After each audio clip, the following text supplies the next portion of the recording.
আসসালামু আলাইকুম ভিউয়ার্স, কি অবস্থা সবার? আশা করি সবাই ভালো আছেন। ITech Lab BDর পক্ষ থেকে আমি মাহফুজ আছি আপনাদের সাথে। আজকে আমরা দেখব কিভাবে আমরা একটা স্পিচ বা মেসেজ টাইপের ইফেক্ট কিভাবে তৈরি করতে পারি একটা ছবি দিয়ে। হ্যাঁ, তো এই ধরনের ইফেক্ট আমরা কিভাবে ক্রিয়েট করতে পারি সেটাই আজকে আমরা দেখব। So without further delay let's get started.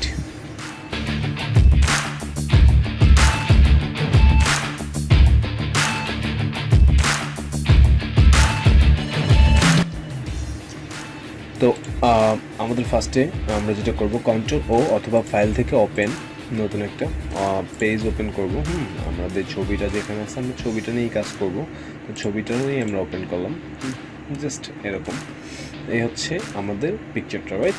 তো পিকচারটাকে আমাদের ফার্স্টে যেটা করতে হবে, এই যে লকটা, এই লকটাতে ডাবল ক্লিক করে আমরা এটাকে আনলক করে নেব।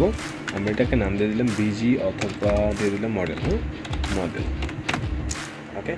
তাই হচ্ছে আমাদের মডেল, রাইট? তো আমরা এখন যেটা করব, তার নিচে একটা লেয়ার নিলাম। লেয়ারের মধ্যে রাইট বাটন ক্লিক করে লেয়ারের মধ্যে ফার্স্ট আমরা একটা কালার অ্যাপ্লাই করব। একটা হোয়াইট কালার আমরা অ্যাপ্লাই করলাম, হোয়াইট কালার। তারপর চলে গেলাম ব্লেন্ডিং অপশনে। ব্লেন্ডিং অপশন থেকে চলে গেলাম হচ্ছে গ্রেডিয়েন্ট ওভারলে। তো গ্রেডিয়েন্ট ওভারলে থেকে আমরা এই গ্রেডিয়েন্টটা এখানে ইউজ করলাম। এই গ্রেডিয়েন্টটা, গ্রেডিয়েন্টটার যে অ্যাঙ্গেলটা একটু চেঞ্জ করে দিই, পার্সপেক্টিভটা নিজের ইচ্ছা মতো। ওকে, আই থিঙ্ক ইটস পারফেক্ট। তারপর আমরা যেটা করব, আমাদের যে মডেলটা আছে, মডেলটার নিচে আরেকটা লেয়ার নিব। নিয়ে তারপর আমরা কী করব, মডেলটাকে এই লেয়ার টু এর সাথে ক্লিপিং মাস্ক করে দেবো। ক্লিপিং মাস্ক কীভাবে করে, মডেলের মধ্যে থাকা অবস্থায় রাইট বাটন ক্লিক করে ক্রিয়েট ক্লিপিং মাস্ক, অথবা আমরা করতে পারি দুইটা মডেল আর হচ্ছে লেয়ার টু, দুইটার মাঝখানে থেকে ডিরেক্ট অল্টার প্রেস করে ক্লিপিং মাস্ক। তো ক্লিপিং মাস্ক করার পর আমাদের কোনো অবজেক্ট এখানে নাই, রাইট? তো এই জন্য কিছু আসতেছে না। তো আমি একটা ব্রাশ টুল ইউজ করি। লাইক আমরা ইউজ করবো হচ্ছে এই ব্রাশটা। ব্রাশের সাইজটা আমি ইনক্রিজ করে নিলাম।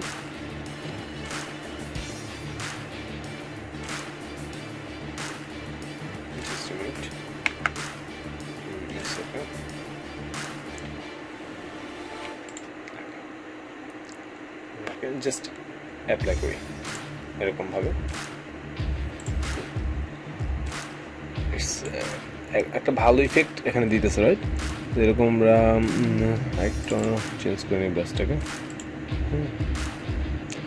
দেন ইউজ করতে পারি, একটু ইনক্রিজ করে নেব। ওকে, ইটস ওকে। তারপর আমরা যেটা করতে পারি, এখন ছবিটা একটা ভালো ফিল দিতেছে, রাইট? তো এখন আরেকটা যেটা প্রবলেম, সেটা হচ্ছে যে এই যে মডেলটার মানে ব্যাকগ্রাউন্ডটা বেশি কিছুই নেই, খালি লাগতেছে, রাইট? তো এই জন্য আমরা মডেলটাকে একটু ডুপ্লিকেট করি, ডুপ্লিকেট লেয়ার। মডেলটা ডুপ্লিকেট হয়ে গেল। এই মডেলটাকে ক্লিপিং মাস্ক করবো না। কী করবো না? ক্লিপিং মাস্ক করবো না। ক্লিপিং মাস্ক না করে এটাকে নিয়ে যাব লেয়ার টু এর নিচে, যেখানে হচ্ছে আমাদের ব্যাকগ্রাউন্ডটা, এই যে ব্যাকগ্রাউন্ডটা, এই ব্যাকগ্রাউন্ডের উপরে।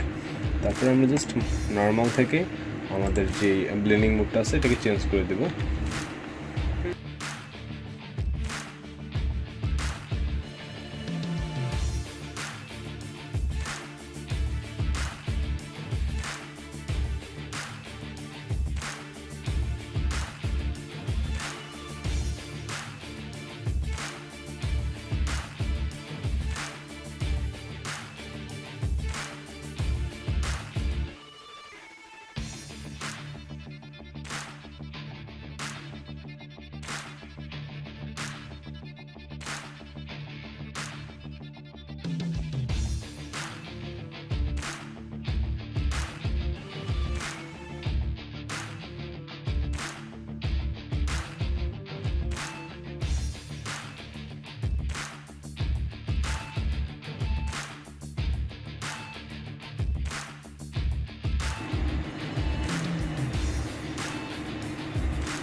আমরা ওখান থেকে নিয়ে নিই,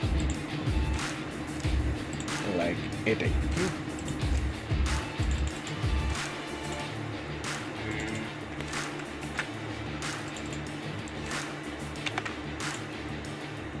একটি টেক্সট টুল জাস্ট সবার উপরে প্রেস করলাম, আমি সাইজটা আরও ইনক্রিজ করে দিলাম, প্রেস কন্ট্রোল ভি পেস্ট করলাম। নো ওয়ান ইজ পারফেক্ট, আমি এখানে ফোর্ট যে রেগুলার ফন্টটা ফোর্টের সেটা ইউজ করতেছি, ফোর্টের রেগুলার। আপনারা এই ফন্টটা ইউজ করবেন, এটা একটা ভালো ফন্ট, মানে এই টাইপের টেক্সটে লেখার জন্য মানে একটা ভালো একটা ফন্ট এটা। আমি সাইজটা আর ইনক্রিজ করে দিলাম, কন্টিনিউটি দিয়ে করতে পারি, ট্রান্সফর্ম করতে। নো ওয়ান ইজ পারফেক্ট, ওকে। দেন আমরা বাদ বাকি অংশটুকু আনবো, that's why pencil have errors. এখন হচ্ছে আমরা এইটা জাস্ট অল্টার প্রেস করবো, অল্টার প্রেসকে ধরে ড্র্যাগ করবো, শিফটে ধরে চলে আসবে, জাস্ট প্রেস করে কন্ট্রোল প্লাস ভি, পেস্ট করে দিলাম। তারপরে তাদের যে লাইনের গ্যাপটা সেটা একটু আমি ডিক্রিজ করে দেবো, কমিয়ে দিলাম, ওকে। ভালো এফেক্ট দিতেছে। এখন আমি সবগুলোকে ধরে কন্ট্রোল টি ট্রান্সফর্ম টুলের সাহায্যে আর একটু ইনক্রিজ করে দিলাম। এখন হচ্ছে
ওকে, এভাবে আমরা এরকম স্পিচ অথবা SMS টাইপের কোয়াইটস টাইপের ইফেক্ট ক্রিয়েট করতে পারি। সো এই ছিল আজকে টিউটোরিয়াল। আশা করি ভিডিওতে আপনাদের ভালো লেগেছে। ধন্যবাদ সবাইকে, সবাই ভালো থাকবেন।